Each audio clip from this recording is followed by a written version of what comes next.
ಮೇಧಾತಿಥಿ ವೀತಿಹೋತ್ರ ಅಂತ ಆತನಿಗೆ ಮಕ್ಕಳು. ಅವನಿಗೆ ನಾಭಿ ಕಿಂಪುರುಷ ಅಂತ ಅನೇಕ ಜನ ಮಕ್ಕಳು. ಆ ನಾಭಿರಾಜನಿಗೆ ಮೇರು ದೇವಿಯಲ್ಲಿ ಹುಟ್ಟಿದವನೇ ಋಷಭನಾಮಕ ಪರಮಾತ್ಮ. ಆ ಋಷಭನಾಮಕ ಪರಮಾತ್ಮನ ಹೆಂಡತಿಯ ಹೆಸರು ಜಯಂತಿ ಅಂತ. ಆ ಋಷಭನಾಮಕ ಪರಮಾತ್ಮನಿಗೆ 100 ಜನ ಮಕ್ಕಳು.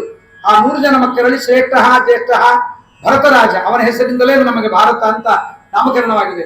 ಆ ಭರತ 3 ಜನ್ಮಗಳಲ್ಲಿ ತನ್ನ ಸಾಧನೆಯನ್ನ ಪರಮ ಶ್ರೇಷ್ಠವಾಗಿ ಮಾಡಿಕೊಂಡು ಭರತನಾಗಿ, ಜಿಂಕೆಯಾಗಿ, ಜಡಭರತನಾಗಿ ತನ್ನ ದೇಹವನ್ನು ಬಿಡುತ್ತಾನೆ.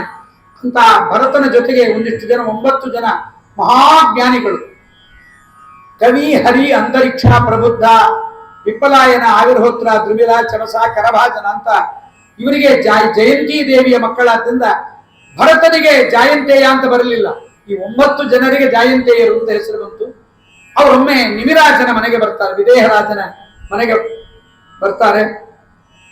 ಬಂದಾಗ ನಿಮಿರಾಜನ ಅವರನ್ನ ಬಹಳ ಆದರದಿಂದ ಅರ್ಘ್ಯಪಾತ್ಯ ಆಚಮನೀಯಗಳನ್ನು ಕೊಟ್ಟು ಅವರನ್ನ ಸತ್ಕಾರ ಮಾಡ್ತಾನೆ. ಸತ್ಕಾರ ಮಾಡಿ ದೊಡ್ಡವರು ಮನೆಗೆ ಬಂದಾಗ ನಾವು ಏನ್ ಕೇಳಬೇಕು, ದೊಡ್ಡವರ ಬಳಿಗೆ ಹೋದಾಗ ನಾವು ಏನ್ ಕೇಳಬೇಕು, ಸತ್ಯಧರ್ಮ ತೀರ್ಥರು ಒಂದು ಮಾತನ್ನು ಹೇಳ್ತಾರೆ. ದೊಡ್ಡವರು ನಮಗೆ ದರ್ಶನ ಕೊಟ್ಟಿದ್ದಾರೆ ಅಂದ್ರೆ ಸಾಕಂತ. ಸತಾಂ ಕೃತ್ವಾತು ಸಂತೋಷಂ ವರಂ ದೇಹೀತಿ ನೋವದೇತ್, ಸತಾಂ ಕೃತ್ವಾತು ಸಂತಾಪಂ ಶಾಪಂ ದೇಹೀತಿ ನೋವದೇತ್. ದೊಡ್ಡವರಿಗೆ ಸಂತೋಷವಾಗಿದೆ ಎಂದರೆ ನಮ್ಮನ್ನ ಅವರು ದರ್ಶನ ಕೊಟ್ಟಿದ್ದಾರೆ, ಅವರನ್ನು ಮತ್ತೇನು ಕೇಳಬೇಕಾದ ಅವಶ್ಯಕತೆ ಇಲ್ಲ. ದೊಡ್ಡವರಿಗೆ ಸಂತೋಷವಾಗಿಲ್ಲ, ದುಃಖಪಡಿಸಿದ್ದೀವಿ ಅಂದ್ರೆ ನಿಮಗೆ ದುಃಖಪಡಿಸಿದ್ದೀವಿ, ಶಾಪ ಕೊಡ್ರಿ ಅಂತ ಮತ್ತೇನು ಕೇಳಬೇಕಾಗಿಲ್ಲ. ಆದ್ರಿಂದ ದೊಡ್ಡವರು ಮನೆಗೆ ಬಂದಾಗ ಅವನಂತಾನೆ, ವಿದೇಹರಾಜ ಅಂತಾನೆ, ದುರ್ಲಭೋ ಮಾನುಷೋ ದೇಹ ದೇಹಿನಾಂ ಕ್ಷಣಭಂಗುರ ತತ್ರಾಪಿ ದುರ್ಲಭಂ ಮನ್ಯೆ ವೈಕುಂಠ ಪ್ರಿಯ ದರ್ಶನಂ ಅಂತಾನೆ. ಸ್ವಾಮಿ, ಜಗತ್ತಿನಲ್ಲಿ ಅತ್ಯಂತ ದುರ್ಲಭವಾಗಿರ್ತಕ್ಕಂಥದ್ದು ಯಾವುದು ಅಂದ್ರೆ ಮಾನವ ಜನ್ಮ. ನಾವು ತಿಳ್ಕೊಂಡ್ಬಿಟ್ಟಿದ್ದೇವೆ, ನಮಗೆ ಹಿಂದಿನ ಜನ್ಮನೂ ಮಾನವ ಜನ್ಮ ಬಂದಿತ್ತು, ಮುಂದೂ ಮಾನವ ಜನ್ಮ ನಮಗೆ ಪರಂಪರೆ ಬರುತ್ತೆ, ಗ್ಯಾರಂಟಿ ಇಲ್ಲ. ಯಾವ ಊರ ಹಂದಿಗಳಾಗ್ತೀವೋ, ಕತ್ತೆಗಳಾಗ್ತೀವೋ, ಎಲ್ಲಿ ಕ್ರಿಮಿಗಳಾಗ್ತೀವೋ, ಏನು ಪಾಪಕ್ಕೆ ನಮ್ಗೆ ಗೊತ್ತಿಲ್ಲ. ಅದಕ್ಕೆ ಅವ್ರು ಕೇಳ್ತಾರೆ, ದುರ್ಲಭವಾದ ಮಾನವ ಜನ್ಮದಲ್ಲಿ ಬಂದಿದ್ದೇವೆ, ಈ ದುರ್ಲಭವಾದ ಮಾನವ ಜನ್ಮದಲ್ಲಿ ಇನ್ನೂ ದುರ್ಲಭವಾದದ್ದು ಅಚ್ಯುತ ಪ್ರಿಯ ದರ್ಶನ, ಭಗವಂತನಿಗೆ ಪ್ರಿಯರಾದವರ ದರ್ಶನ ನಮಗಾಗೋದಿಲ್ಲ. ಅದಕ್ಕೆ ಜಗನ್ನಾಥದಾಸರು ಅಂತಾರೆ, ಸಜ್ಜನರನ್ನ ಹುಡುಕೊಂಡು ಹೋಗಬೇಕಂತ. ಅವರು ಅದಕ್ಕೊಂದು ಉದಾಹರಣೆ ಕೊಡ್ತಾರೆ ಜಗನ್ನಾಥದಾಸರು. ಧನವ ಗಳಿಸುವ ಪ್ರದ್ರಾವಣಿಕರಂದದಿ ಶಾಸ್ತ್ರ ಶ್ರವಣ ಗೋಸುಗ ಸಂಚರಿಸು ಕೋವಿದರ ಮನೆ ಮನೆಗಳಲ್ಲಿ. ಒಬ್ಬ ರೆಪ್ರೆಸೆಂಟೇಟಿವ್ ತನ್ನ ಪ್ರಾಡಕ್ಟ್ ತಗೊಂಡು ಮನೆ ಮನೆಗೆ ಹೋಗಿ ಹೇಗೆ ಅದನ್ನ ಪ್ರಾಡಕ್ಟ್ ಸೇಲ್ ಮಾಡ್ತಾನೆ, ಹಾಗೆ ಧನವ ಗಳಿಸುವ ಪ್ರದ್ರಾವಣಿಕರಂದದಿ ಶಾಸ್ತ್ರ ಶ್ರವಣ ಗೋಸುಗ ಸಂಚರಿಸು ಕೋವಿದರ ಮನೆ ಮನೆಗಳಲ್ಲಿ. ಆಚಾರ ಮನೆಗಳಿಗೆ ಹೋಗು, ಈ ಮಠ ಆ ಮಠ ಅದ್ರ ಬಗ್ಗೆ ಮಾತಾಡಬೇಡ. ನೀ ಮಾತಾಡಬೇಕಾದದ್ದು ಶಾಸ್ತ್ರ ಶ್ರವಣಗೋಸುಗ ಸಂಚರಿಸು ಕೋವಿದರ ಮನೆಗೆ. ನೀವು ಬಂದಿದ್ದೀರಿ, ಬಹಳ ಸಂತೋಷ, ನಿಮ್ಮನ್ನ ಕೇಳ್ತಾ ಇದ್ದೀವಿ. ಎಲ್ಲ ವಿಧವಾದ ಭಯದಿಂದ ನಾವು ಪರಿಹಾರವಾಗುವ ಯಾನ್ ಶ್ರುತ್ವ ಶ್ರದ್ಧೆಯ ಮರ್ತ್ಯ ಮುಚ್ಚತೆ ಸರ್ವತೋ ಭಯ. ಎಲ್ಲ ರೀತಿಯ ಭಯದಿಂದಲೂ ನಮಗೆ ಪರಿಹಾರ ಮಾಡುವ ಯಾವ್ದಾರ ವಿಚಾರ ಇದ್ದು ನಮಗೆ ಅದನ್ನು ಹೇಳ್ರಿ ಅಂತ ಪ್ರಶ್ನೆ ಮಾಡ್ತಾನೆ. ವಿದೇಹರಾಜನು ಮಾಡ್ತಾನೆ. ಹೀಗಾದಾಗ ನಾರದರು ಬಹಳ ಸಂತೋಷ ಪಟ್ಟಂತಾರೆ, ನಿನ್ನಿಂದ ಬಹಳ ಶ್ರೇಷ್ಠವಾದ ಭಗವಂತನ ಸ್ಮರಣೆ ಆಯಿತು. ನಾವು ಪ್ರವಚನಕ್ಕೆ ಬಂದು ದಕ್ಷಿಣೆ ಸಿಕ್ತು ಅಂತ ಅನ್ನಬಾರದು. ನಿಮ್ಮಂತಹ ಸಜ್ಜನರು, ಇಷ್ಟು ಜನರನ್ನ ನೋಡಿದ ದೊಡ್ಡ ಭಾಗ್ಯ ನಮಗೆ. ಎಷ್ಟು ಜನ ಸಜ್ಜನರು, ಎಲ್ಲಿ ಸಿಗಬೇಕು ಎಷ್ಟು ಜನ ಸಜ್ಜನರು? ಇಷ್ಟು ಸಜ್ಜನರ ದರ್ಶನ ಭಗವದ್ಭಕ್ತರ ದರ್ಶನ. ಅದರಿಂದ ನಿನ್ನಿಂದ ಭಗವಂತನ ಸ್ಮರಣೆ ನನಗಾಯಿತು. ಆದ್ರಿಂದ ನಿನ್ನನ್ನು ಕೇಳ್ತಾ ಇದ್ದೀನಿ. ಬಹಳ ಅತ್ಯದ್ಭುತವಾದ ವಿಚಾರವನ್ನು ಕೇಳಿದ್ದೇವೆ. ತತ್ರಾಪಿ ದುರ್ಲಭಂ ಮನ್ಯೆ ವೈಕುಂಠ ಪ್ರಿಯ ದರ್ಶನಂ. ಅದಕ್ಕೆ ಅವರನ್ನ ಕೇಳ್ತಾನೆ, ಸಜ್ಜನರ ಸಂಘ ಎಂಥದ್ದು ಅಂದ್ರೆ ಸತ್ಸಂಗ ಶೇವಧಿರ್ನೃಣ. ಶೇವಧಿ ಸುಖದ ನಿಧಿ. ಸಜ್ಜನರ ಸಂಘ ಅನ್ನೋದು, ಸಜ್ಜನರ ಸಂಘ ಬಹಳ ದೊಡ್ಡ ಸಮುದ್ರ, ಸುಖದ ಸಮುದ್ರ. ಅದಕ್ಕೆ ನಿಮ್ಮಲ್ಲಿ ಕೇಳ್ತೀವಿ, ಭಗವಂತ ತನ್ನನ್ನ ತಾನು ನಮಗೆ ಕೊಡುವ ಒಂದು ವಿಚಾರ ಇದೆ, ಅದನ್ನು ಹೇಳ್ರಿ ಸ್ವಾಮಿ. ಯಾವುದದು ಅಂದ್ರೆ ಭಾಗವತದಲ್ಲಿ ಹೇಳದೇ ಇರುವ ಒಂದು ವಿಚಾರ, ಭಾಗವತ ಮುಖ್ಯ ಪ್ರಾಮುಖ್ಯತೆಯನ್ನು ಕೊಟ್ಟ ವಿಚಾರ, ಅದು ಹೇಳಬೇಕು. ಭಾಗವತ ಹೇಳಲಿಕ್ಕೆ ಕೂತಿರ್ತೀವಿ, ಅದನ್ನ ಹೇಳಲಿಕ್ಕೆ ಆಗಲ್ಲ. ಅದಕ್ಕೆ ಆತ ಕೇಳ್ತಾನೆ, ಧರ್ಮಾನ್ ಭಾಗವತ ಅನ್ಬ್ರೂತ ಇದಿನ ಶ್ರುತಯೇ ಕ್ಷಮಂ. ನೋಡ್ರಿ, ಪ್ರವಚನಕ್ಕೆ ಬರ್ರಿ ಅಂತಂದ್ರೆ ಕೆಲವರು ಕರಿತಿರ್ತಾರೆ, ಆಚಾರ್ಯ ಅನಾಯಾಸ ಬಂದಿದ್ದೀರಿ, ನಿಮ್ದು ಆಗ್ಬಿಡ್ಲಿ ಇವತ್ತು ನಮ್ಮ ಅಪ್ಪಂದು ಅಂತ. ಏನ್ ಗತಿ ಮಾಡ್ಬೇಕು ಆಚಾರ್ಯ, ನಿಮ್ಮ ಅಪ್ಪಂದು ಆಗ್ತಾ ಇದೆ, ನಮ್ದು ಅದಕ್ಕೆ ಕರಿತೀರ ಅಂತಲ್ಲ. ಅದು ಅನಾಯಾಸ ಅಂತಿದೆ ನೋಡ್ರಿ. ಆ ಶಬ್ದ ಬಹಳ ಕಠಿಣವಾದದ್ದು. ನಿಮಗೆ ನಾಚಿಕೆ ಇಲ್ಲ, ನಾವು ಕರೆದಿಲ್ಲ, ಬಂದಿರಿ. ಆಚಾರ್ಯ ಅನಾಯಾಸ ಇನ್ನೊಂದ್ಸರಿ ಜನರದಾಗ ಅಂದಿರಬಾರ್ದು, ಅನಾಯಾಸ ಬಂದಿರಿ ಅಂತ. ಆಚಾರ ಬಂದಿದ್ದಾರೆ, ಅದಕ್ಕೆ ಅವನಂತಾನೆ. ಕೇಳೋದು ನೋಡಿ ಪ್ರಶ್ನೆ ಎಷ್ಟು ಚೆನ್ನಾಗಿದೆ ಗೊತ್ತಾ. ಜಗನ್ನಾಥದಾಸರು ಅಂತಾರೆ, ಈ ನಿಮಿತ್ತ ಪುನಃ ಪುನಃ ಸುಜ್ಞಾನಿಗಳ ಸಹವಾಸ ಮಾಡು ಕುಮಾನವರ ಕೂಡಾಡದಿರು. ದೊಡ್ಡವರ ಸಂಘಕ್ಕೆ ಹೋಗ್ಬೇಕು, ಅವರಲ್ಲಿ ತದ್ವಿಧಿ ಪರಿಪ್ರಶ್ನೆಯನ್ನ ತದ್ವಿಧಿ ಪ್ರಣಿಪಾತೇನ ಪರಿಪ್ರಶ್ನೆಯನ ಸೇವೆಯ ಉಪದೇಕ್ಷಂತಿದೆ ಜ್ಞಾನಂ ಜ್ಞಾನಿನ ತತ್ವದರ್ಶಿನ. ದೊಡ್ಡವರ ಬಳಿಗೆ ಹೋಗಿ ಸೇವಾ ಮಾಡಿ ಒಳ್ಳೆಯ ಪ್ರಶ್ನೆಗಳನ್ನ ಅವ್ರಿಗೆ ಕೇಳಬೇಕಂತ. ಅದಕ್ಕೆಂತ ನಾವು ಕೇಳುವಾಗ ಭಾಗವತ ಧರ್ಮಗಳನ್ನು ಹೇಳ್ರಿ ಸ್ವಾಮಿ ಇಂದ ಅಂದ ಕೂಡಲೇ ಮತ್ತೊಂದು ತಕ್ಷಣ ಮಾತಂತಾನೆ ವಿದೇಹರಾಜ, ಯದಿನ ಶ್ರುತಯೇ ಕ್ಷಮಂ, ನಮಗೆ ಕೇಳುವ ಯೋಗ್ಯತೆ ಇದ್ದರೆ ದಯಮಾಡಿ ಹೇಳ್ರಿ. ನೋಡ್ರಿ ಹೇಳ್ರಿ ಆಚಾರ್ಯ, ಇಲ್ಲ. ಜೊತೆಗೆ ಯಾಕೆ ಇದನ್ನು ಕೇಳ್ತಾ ಇದ್ದೀನಿ ಅಂದ್ರೆ, ಯೈಹಿ ಪ್ರಸನ್ನ ಪ್ರಪನ್ನಾಯ ದಾಸ್ಯತ್ಯಾತ್ಮಾನಮಪ್ಯಜಃ.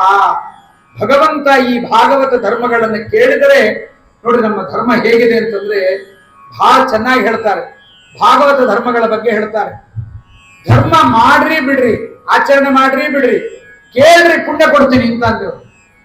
ಯಾವ್ದಾರ ಮತದಲ್ಲಿ ಇದೇನ್ರಿ, ನೀವು ಕೂಲಿ ಮಾಡಿದ್ರೆ ಕೊಡ್ತೀವಿ, ಅದು ಮಾಡಿದ್ರೆ ಕೊಡ್ತೀವಿ. ನಮ್ಮಲ್ಲಿ ಅದು ಯಾವುದೂ ಇಲ್ಲ. ಅದಕ್ಕೆ ಶ್ರುತೋರು ಪಡಿತೋ ಧ್ಯಾತಃ ಆದೃತಃ, ಅದನ್ನ ಆಧಾರದಿಂದ ಕೇಳಿದರೂ ಭಗವಂತ ಅನುಗ್ರಹವನ್ನು ಮಾಡ್ತಾನಂತೆ. ಇದು ಭಾಗವತ ಧರ್ಮ. ಅದನ್ನು ಕೇಳ್ತಾ ಇದ್ದೀನಿ, ಹೇಳ್ತೀನಿ. ಭಾಗವತ ಧರ್ಮ ಹೇಗಿರುತ್ತೆ ಅಂದ್ರೆ ಇದರಲ್ಲಿ ಏನೂ ಇರಲ್ಲ. ಕಾರ್ತೀಕ ಮಾಸದಲ್ಲಿ ದೀಪ ಹಚ್ಚಿದ್ರೆ ಪುಣ್ಯ ಬಂದು ಬಿಡುತ್ತೆ. ದೀಪ ಹಚ್ತಾರ್ರಿ, ಗಂಡ ಬಡ್ಕೋತಾನೆ. ನಾನು ಒರಿಜಿನಲ್ ಗಾಣದ ಎಣ್ಣೆ ತಂದಿದ್ದೀನಿ. ಆ ಗಾಣದ ಎಣ್ಣೆ 420 ರೂಪಾಯಿ ಕೆಜಿ. ಇವಳು ಅದನ್ನ ಹಾಕಿ ದೀಪ ಹಚ್ಚಿ ಮನೆಯೆಲ್ಲ ಹೊಗೆ ಮಾಡಿ ಹಾಳಾಗೋಗ ವರ್ಷಕ್ಕೆ 3 ಸರಿ ಪೇಂಟಿಂಗ್ ಮಾಡಿಸ್ಬೇಕು. ಎಲ್ಲಿಂದ ಬರ್ತಾವೋ ಏನೋ. ಆ ದೀಪ ಹಚ್ಚಬೇಕಾದ್ರೆ ದೀಪದಲ್ಲಿ 13 ಭಗವದ್ ರೂಪ ಇದೆ ಅನ್ನೋ ಚಿಂತನೆ ಬರಲೇ ಇಲ್ಲ. ಮಾಘ ಸ್ನಾನ ಮಾಡುವಾಗ ಚಳಿಯ ಕಡೆಗೆ ಗಮನ ಹೋಯ್ತು ಹೊರತು ಸಯೇವ ದ್ರವರೂಪೇಣ ಗಂಗಾಂಭೋಗಾತ ಸಂಶಯ ಬರಲಿಲ್ಲ. ಆದ್ರೆ ನಮ್ಮ ಭಾಗವತ್ ಧರ್ಮ ಹಾಗಲ್ಲ. ನೀವು ಕೇಳಿದ್ರೂ ಪುಣ್ಯ ಕೊಡುತ್ತೆ, ಆಚರಣೆಯಲ್ಲಿ ಮಾಡುವಾಗ ತಪ್ಪಿದರೂ ಪುಣ್ಯ ಕೊಡುತ್ತೆ. ಅದು ಹೇಗಿರುತ್ತೆ ಅಂದ್ರೆ ಭಾವಂ ಉನ್ಮೀಲ್ಯವಾನೆತ್ರೆ ನಸ್ಕಲೇತ್ ನಪದೇ ದಿಗ. ಹೇಗೆ ಸಮತಟ್ಟಾದ ಜಾಗದಲ್ಲಿ ಕಣ್ಣು ಮುಚ್ಚಿ ಓಡಿದರೂ ನಾವು ಕೆಳಗೆ ಬೀಳೋದಿಲ್ಲವೋ ಅಂತಹದ್ದು ಭಾಗವತ ಧರ್ಮ. ಅದನ್ನು ನಿನಗೆ ಹೇಳ್ತೀನಿ, ಅದನ್ನ ಮೊದಲು ಕೇಳು. ಭಗವಂತನನ್ನ ಒಲಿಸಿಕೊಳ್ಳಲಿಕ್ಕೆ ಮೊದಲು ಬೇಕಾದದ್ದು ಏನು ಬೇಕಾಗಿಲ್ಲ. ದೇವರ ಮನೆಯಲ್ಲೇ ಕೊಡಬೇಕು ಅಂತಿಲ್ಲ, ದೇವರ ಪ್ರತಿಮೆಯ ಮುಂದೆ ಕೊಡಬೇಕು ಅಂತಿಲ್ಲ, ಶುದ್ಧವಾದ ಮಡಿಸ್ನಾನವನ್ನು ಮಾಡೇ ಕೊಡಬೇಕು ಅಂತಿಲ್ಲ. ಇದು ಯಾವ ಪೈಪಲ್ಲಿ ಬರ್ತಾ ಇದೆ, ಪ್ಲಾಸ್ಟಿಕ್ ಪೈಪಲ್ಲಿ ಬರ್ತಾ ಇದೆಯಾ, ಜೆ ಪೈಪಲ್ಲಿ ಬರ್ತಾ ಇದೆಯಾ, ಜೆ ಪೈಪಲ್ಲಿ ದಾರ ಹಾಕಿದ್ದಾರ, ಈ ಥರದ ಮಡಿ ಚಿಂತನೆಗಳು. ಎಲ್ಲೆಲ್ಲೋ ದಾರ ಹಾಕಿರ್ತಾರಲ್ರಿ ಆಚಾರ್ಯ. ಪಾಪ ಸ್ವಾಮಿಗಳು ತೀರ್ಥ ಕೊಡ್ಬೇಕು ಅಂತ ಎಲ್ಲರಿಗೂ ಕೊಟ್ಟು ಬಂದ್ರೆ ಪಾಪ 2 ಗಂಟೆ ಆಗಿರುತ್ತೆ. ನಮ್ಗೆ ರಾಯಚೂರಾಗ ಸ್ವಾಮಿಗಳು ಬಂದ್ರೆ ಬೇಡ ಅವ್ರ ಅವಸ್ಥೆ. 2 ಗಂಟೆಗೆ ತೀರ್ಥ ಕೊಡ್ಲಿಕ್ಕೆ ಬರ್ರಿ ಅಂತ ಕರಿತೀವಿ. ತೀರ್ಥ ಎಲ್ಲ ತಗೊಂಡು ಬಂದ್ಮೇಲೆ ಸ್ವಾಮಿಗಳು ನೀವು ನೀರು ಮುಟ್ಟಿದ್ದೀರಿ, ಮೈಲಿಗೆ ವ್ಯವಸ್ಥೆ ಮಾಡಿ ಬೇಕಿತ್ತ ಇದು? ದೇವರ ಪೂಜೆ ಅಂದ್ರೆ ಇದೊಂದೇ ಅಲ್ಲ ಅಂತ ಅದಕ್ಕೆ ಹೇಳ್ತಾರೆ. ಕಾಯೇನ ವಾಚಾ ಮನಸೇಂದ್ರಿಯೈರ್ವ ಬುದ್ಧ್ಯಾತ್ಮನಾವಾನುಸೃತ ಸ್ವಭಾವಂ ಕರೋತಿ ಯದ್ಯತ್ ಸಕಲಂ ಪರಸ್ಮೈ ನಾರಾಯಣ ಏತಿ ಸಮರ್ಪಯೇತತ್. ಸರ್ವ ಸಮರ್ಪಣೆ ಮಾಡುವುದನ್ನು ಕಲಿಯಿರಿ. ಎಲ್ಲವನ್ನ ದೇವರಿಗೆ ಸಮರ್ಪಣೆ ಮಾಡಿ. ಏನು ಮಾಡುವುದೆಲ್ಲ ಭಗವಂತನ ಪೂಜೆ ಅಂತ ಮಾಡಿ.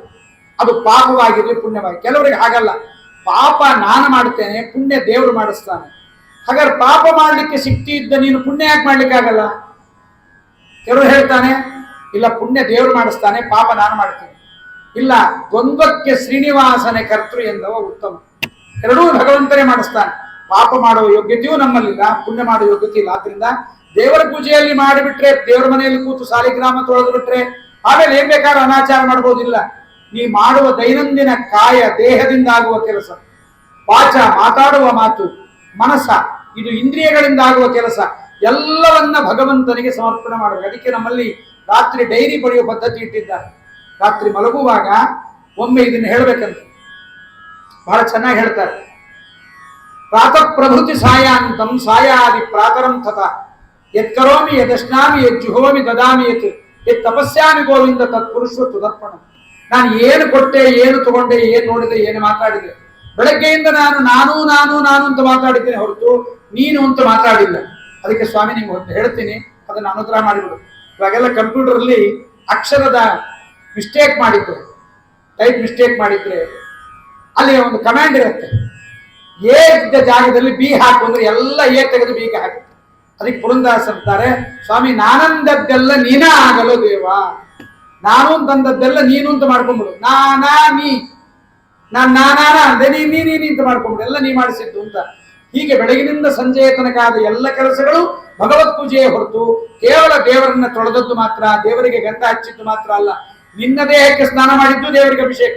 ಅದಕ್ಕೆ ಸ್ನಾನ ಮಾಡುವಾಗ ಶಂಖಮುದ್ರೆಯಿಂದ ತಲೆ ಮೇಲೆ ನೀರು ಹಾಕೊಳ್ಬೇಕು. ಹಾಕೊಂಡು ಅದನ್ನ ಪುರುಷ ಸೂಕ್ತಿ ಹೇಳಿಕೊಂಡು ಸಿಂಚೇತ್ ಪುರುಷ ಸೂಕ್ತೇನ ಸ್ವದೇಹಸ್ಥಂ ಹರಿಂ ಸ್ಮರಣ ಅಂತಾರೆ ಆಚಾರ್ಯ ಸದಾಚಾರ ಸ್ಮೃತಿಯಲ್ಲಿ. ಅದರಿಂದ ಹೀಗೆ ಹೇಳ್ತಾ ನಮಗೆ ಭಯ ಬರ್ತಾ ಇದೆ ಯಾಕೆ ಅಂತ, ಭಯ ಪರಿಹಾರ ಮಾಡ್ರಿ ಅಂತ. ಭಯ ಭಯ ಭಯ ಕೆಲವರಿಗೆಲ್ಲ ತುಂಬಾ ಭಯ. ಅದಕ್ಕೆ ಭಯದ ಪರಿಹಾರ ಹೇಗೆ ಅಂದ್ರೆ, ಭಯ ಯಾಕಾಗ್ತಾ ಇದೆ ಅಂದ್ರೆ ನಿನ್ನದಲ್ಲದೆ ಇದ್ದದ್ದನ್ನ ನಿನ್ನದು ಅಂತ ತಿಳಿದದ್ದಕ್ಕೆ ನಿನಗೆ ಭಯ. ಅದ್ ನಿಂದಲ್ಲ, ಸೂಟ್ ಕೇಸ್ ಎಲ್ಲೋ ಸಿಕ್ಬಿಡ್ತು ಟ್ರೈನಲ್ಲಿ ತಗೊಂಬಂದಿ ತೆಗೆದ್ರೆ ಬ್ಲಾಸ್ಟ್ ಆಗತ್ತಾ ಅಂತ ಒಂದು ಹೆದರಿಕೆ, ದುಡ್ಡಿದೇನು ಅಂತ ಆಸೆ, ಏನ್ ಮಾಡ್ಬೇಕು ಅಂತ ಗೊತ್ತಿಲ್ಲ. ಅದಕ್ಕೆ ಭಾಗವತ ಅನ್ನತ್ತೆ ನಿನ್ನದಲ್ಲದೆ ಇದ್ದದ್ದನ್ನು ನಿನ್ನದು ಅಂತ ತಿಳಿದಿದ್ದು. ಯಾವುದು ನಿನ್ನದಲ್ಲ? ಪಾಂಚಭೌತಿಕ ದೇಹ ನಿನ್ನದಲ್ಲ, ನೀನು ಸ್ವತಂತ್ರನಲ್ಲ. ಇದನ್ನೆಲ್ಲವನ್ನು ನಿನ್ನದು ಅಂತ ತಿಳಿದಿದ್ದಕ್ಕೆ ಇದು ನಿನಗೆ ಭಯವಾಗ್ತಾ ಇದೆ. ಸ್ವಾಮಿ, ಈ ಪಾಂಚಭೌತಿಕ ನನ್ನದಲ್ಲ, ದೇಹ ನನ್ನದಲ್ಲ, ಹೆಂಡತಿ ಮಕ್ಕಳು ನನ್ನವರಲ್ಲ, ಭಗವಂತ ಸಂಬಂಧ ಹೊಡಿಸಿದ್ದು ಈ ಜ್ಞಾನ ನಮಗೆ ಹೇಗೆ ಬರಬೇಕು? ಪ್ರವಚನಕ್ಕೂ 1 ತಿಂಗಳು ಪ್ರವಚನ ಇದೆ, ಮತ್ತೆ ಡಿಜಿಟಲ್ ಪ್ರವಚನ ಕೇಳಬೇಡ. ಇವಾಗ ಏನಾಗ್ಬಿಟ್ಟಿದ್ರೆ ಆಚಾರ್ಯಗೆ ತುಂಬಾ ಭಯ, ನಮಗೆ ಭಯ. ಡಿಜಿಟಲ್ ಪ್ರವಚನ ಕೇಳ್ತಾರೆ, ಡಿಜಿಟಲ್ ನಮಸ್ಕಾರ ಮಾಡಿಬಿಡ್ತಾರೆ, ಡಿಜಿಟಲ್ ಪೇಮೆಂಟ್ ಇಲ್ಲೇ ಇಲ್ಲ. ಪಾಪ ಅಲ್ಲಿ ಅವರೆಲ್ಲರೂ ಕೂಡ QR ಕೋಡ್ ಹಾಕಿರ್ತಾರೆ, ದೇವರಾಣೆ ಆ ಕಡೆಗೆ ನೋಡೋದಿಲ್ಲ. ಆಚಾರ್ಯ ಏನಾದ್ರು ಜೋಕ್ ಹೇಳಿದ್ರೆ ನೋಡ್ತಾರೆ, ಡಿಜಿಟಲ್ ಪ್ರವಚನ ಕೇಳ್ತಾರೆ. ಆಚಾರ್ಯರಿಗೆ ಗುರುಗಳಿಗೆ ಅನಂತ ನಮಸ್ಕಾರ. ಡಿಜಿಟಲ್ 4 ಅಕ್ಷರ ಬಾವು ನೀವು ಹೀಗೆ ದುಡ್ಡು ಹಾಕಿಬಿಡ್ತಾರ ಐಕಾನ್ಗಳನ್ನು. ಹಾಗಾಗಿ ಆಚಾರ್ಯ ಅದೇ ಲಾಭ. ಆಚಾರ್ಯ 350 ಜನ ನೋಡಿದ್ರು, ತಗೊಂಡೇನು ಬಂತು, ಏನು ಪ್ರಯೋಜನ? ಅದಕ್ಕೆ ಪ್ರವಚನಕ್ಕೆ ಹೋಗು, ಪ್ರತ್ಯಕ್ಷವಾಗಿ ಪ್ರವಚನ ಕೇಳು. ಪ್ರತ್ಯಕ್ಷವಾಗಿ ಪ್ರವಚನ ಕೇಳಿದ್ರೆ ಎಲ್ಲೋ ಯಾವುದೋ ಟ್ಯೂಬಲ್ಲೋ ಟೈರಲ್ಲೋ ಎಲ್ಲೋ ನೋಡಿದ್ರೆ ಪ್ರಯೋಜನ ಇಲ್ಲ.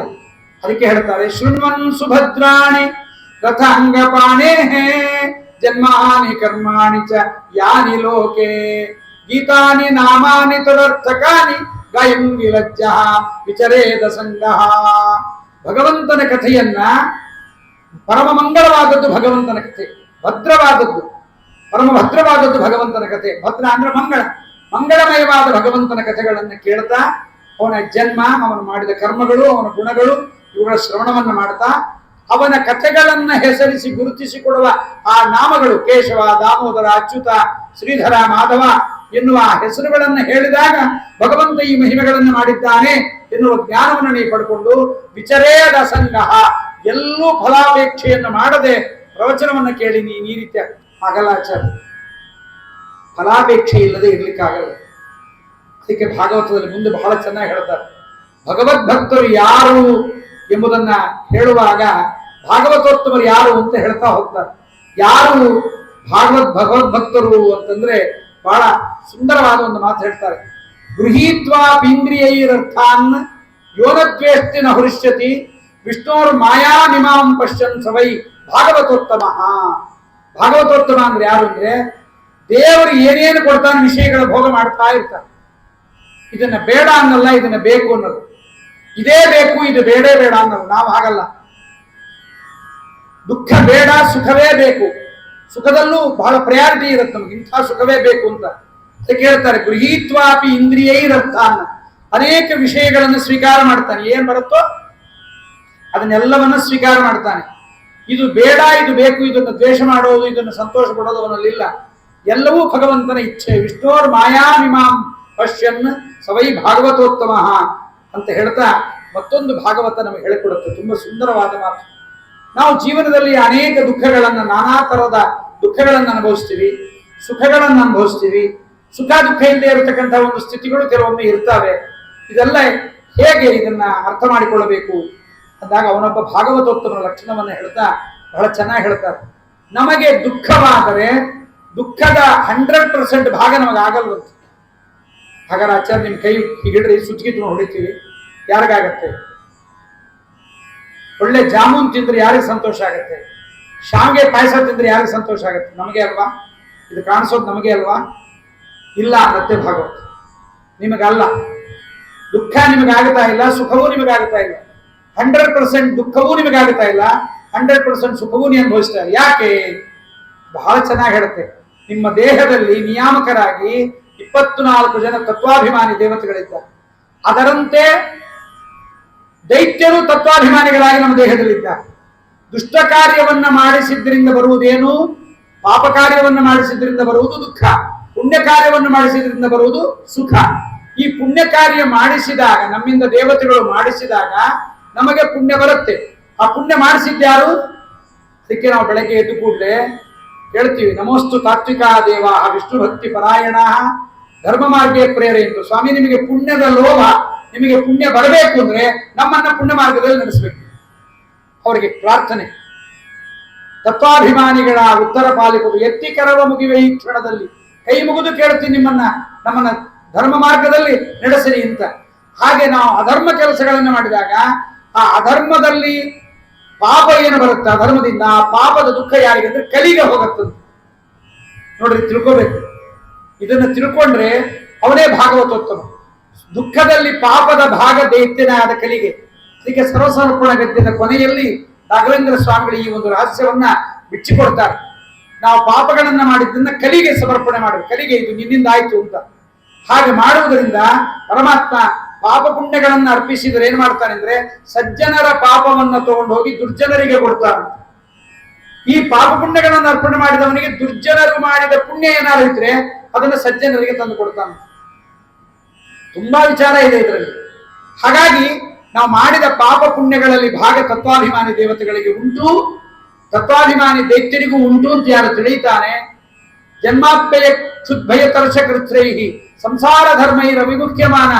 ಪಾಪ ಕೆಲಸವಾಯಿತು, ದುಃಖವಾಯಿತು ಅಂದ್ರೆ ಇದರಲ್ಲಿ ಕಲಿಗೂ ಉಂಟು. ಇದನ್ನು ಜಗನ್ನಾಥದಾಸರು ಬಹಳ ಚೆನ್ನಾಗಿ ಹೇಳ್ತಾರೆ. ದೈತ್ಯರಾದರೂ ಕೂಡ ತಾವೇ ಸ್ವತಂತ್ರವಾಗಿ ಪಾಪಕರ್ಮ ಪ್ರೇರಣೆ ಮಾಡೋದಿಲ್ಲ.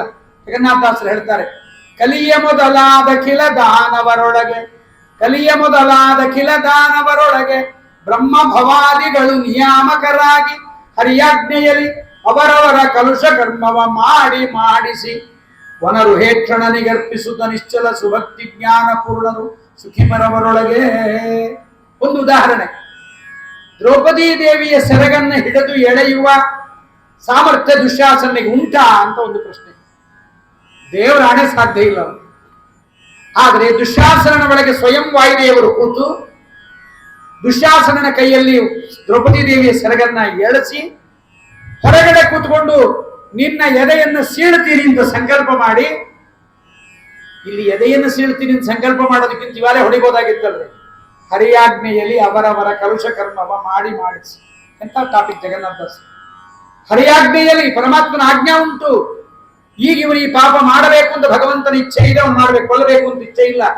ಭಗವಂತನ ಇಚ್ಛೆಯನ್ನರಿತು ನಡೆಯತಕ್ಕಂಥ ಗುರುಗಳು ನಮ್ಮ ವಾಯುದೇವರು. ಕಲಿಯ ಮೊದಲಾದ ಕಿಲ ದಾನವರೊಳಗೆ ಬ್ರಹ್ಮ ಭವಾದಿಗಳು ನಿಯಾಮಕರಾಗಿ ಹರಿಯಾಜ್ಞೆಯಲ್ಲಿ ಅವರವರ ಕಲುಷ ಕರ್ಮವ ಮಾಡಿಸಿ ಜಲರ್ಹೇಕ್ಷಣೆಗೆ ಅರ್ಪಿಸುತ್ತ ನಿಶ್ಚಲ ಸುಭಕ್ತಿ ಜ್ಞಾನ ಪೂರ್ಣರು ಸುಖಿಮರವರು. ಇವರೇ ಭಾಗವತೋತ್ತಮರು. ಯಾರು? ವಾಯುದೇವರು. ದೈತ್ಯರ ಒಳಗಿದ್ದು ಪಾಪಕರ್ಮಗಳನ್ನು ಅವರ ಕೈಯಿಂದ ಮಾಡಿಸಿ, ಇದು ಭಗವದಾಜ್ಞಾ. ಸೈನಿಕರು ಶೂಟ್ ಮಾಡಿದರೆ, ಶೂಟರ್ ಸೈಟ್ ಮಾಡಿದ್ರೆ ಅವರಿಗೆ ಶಿಕ್ಷೆ ಇಲ್ಲ, ನಾವು ಮಾಡಿದ್ರೆ ಶಿಕ್ಷೆ. ಯಾಕೆ? ಅವರಿಗೆ ಅಪ್ಪಣೆ ಇದೆ. ಹಾಗೆ ವಾಯುದೇವರು ತತ್ವಾಭಿಮಾನಿ ದೇವತೆಗಳು ಅವರಲ್ಲಿ ನಿಂತು ಮಾಡಿಸಿರ್ತಾರೆ. ಒಂದೊಮ್ಮೆ ಕಲ್ಯಾಣಿ ದೈತ್ಯರು ಪುಣ್ಯಕರ್ಮವನ್ನ ಮಾಡಿಸಿದರೆ ಆ ಪುಣ್ಯಕರ್ಮವನ್ನ ಸಜ್ಜನರಿಗೆ ತಂದು ಕೊಡ್ತಾನೆ. ಸಜ್ಜನರು ಒಂದೊಮ್ಮೆ ಪಾಪ ಕೆಲಸಗಳನ್ನ ಮಾಡಿದರೆ ಆ ಪಾಪವನ್ನು ತಗೊಂಡು ಹೋಗಿ ದೈತ್ಯರಿಗೆ ಕೊಡ್ತಾನೆ.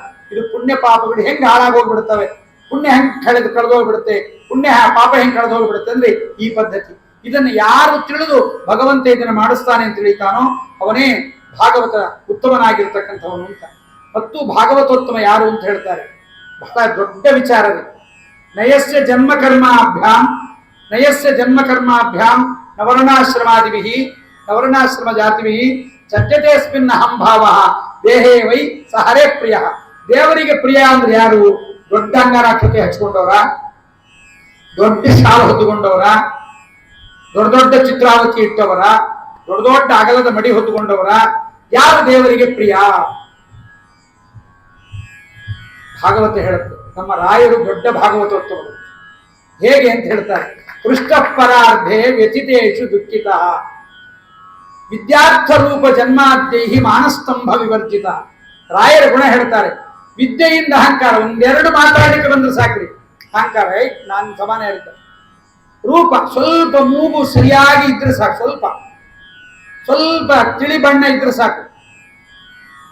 ಇನ್ನು ಜನ್ಮ ಉತ್ತಮ ಕುಲದಲ್ಲಿ ಜನ್ಮ, ವಿದ್ಯಾರ್ಥ ರೂಪ ಜನ್ಮಾದೇಹಿ ಮಾನಸ್ತಂಭ ವಿವರ್ಜಿತ, ಅಹಂಕಾರ ಇಲ್ಲದೆ ಇದ್ದವರು. ಮತ್ತೊಂದು ಎಂಥ ಗುಣ ಯಾರು ಭಾಗವತೋತ್ತಮರು ಅಂದ್ರೆ ಪೃಷ್ಟ ಪರಾರ್ಧೆ ವ್ಯಥಿತೇಶು ದುಃಖಿತ.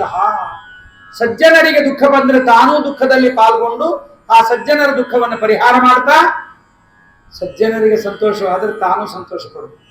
ಇದು ನಮ್ಮ ರಾಯರ ಗುಣ. ಇದು ಅವರೇ ಪ್ರಹ್ಲಾದರಾಜರಿಗೆ. ಇದು ಭಾಗವತೋತ್ತಮರ ಲಕ್ಷಣ. ನಯಸ್ಯ ಜನ್ಮ ಕರ್ಮಾಭ್ಯಾಮ್ ನ ವರ್ಣಾಶ್ರಮ ಜಾತಿವಿಹಿ. ಕೆಲವರು ಮಡಿ ಮಾಡ್ತಾರೆ, ಮಡಿ ಸ್ವಯಂ ಪಾಕ ಮಾಡ್ತಾರೆ. ನಾವು ಸ್ವಯಂ ಪಾಕ ಮಾಡ್ತೀವಿ, ನಾವು ಅವ್ರ ಹತ್ರ ತಿನ್ನಲ್ಲ, ಇವ್ರ ಹತ್ರ ತಿನ್ನಲ್ಲ, ಎಲ್ಲ ಮಾಡ್ತಾರೆ.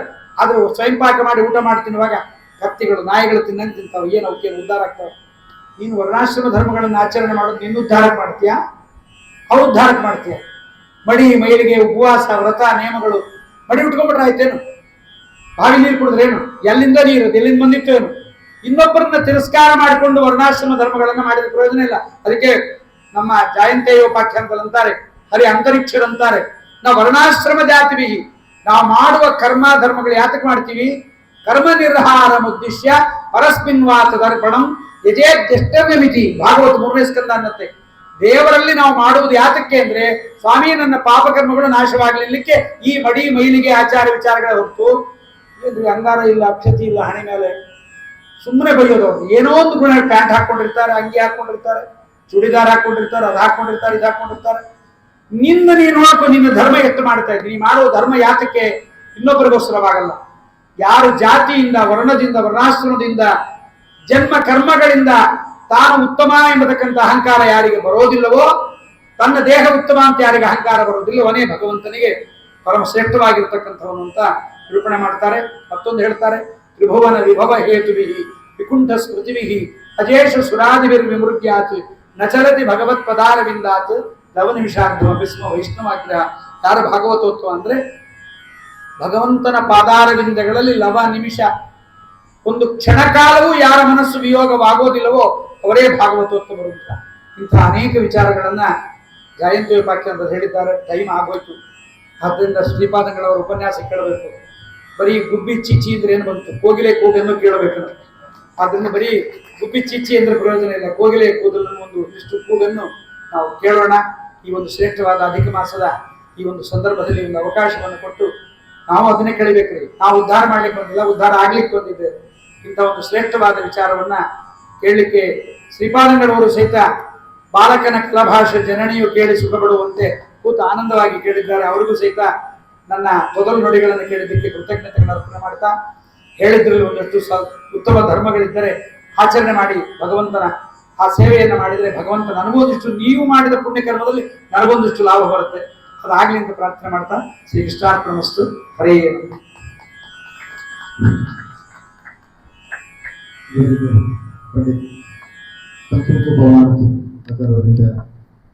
ಪ್ರವಚನ ಜರುಗಿದೆ. ಈ ಒಂದು ಕಾರ್ಯಕ್ರಮಕ್ಕೆ ಆಗಮಿಸಿ ಒಂದು ಪ್ರವಚನ ನಿರ್ವಹಿಸಿಕೊಟ್ಟಿದ್ದಕ್ಕಾಗಿ ನಮ್ಮ ಸಮಿತಿ ಪರಪತಿ ಶ್ರೀಪಾದಂಗಳವರು ಆಶೀರ್ವಾದ ಮಾಡಬೇಕಾಗಿ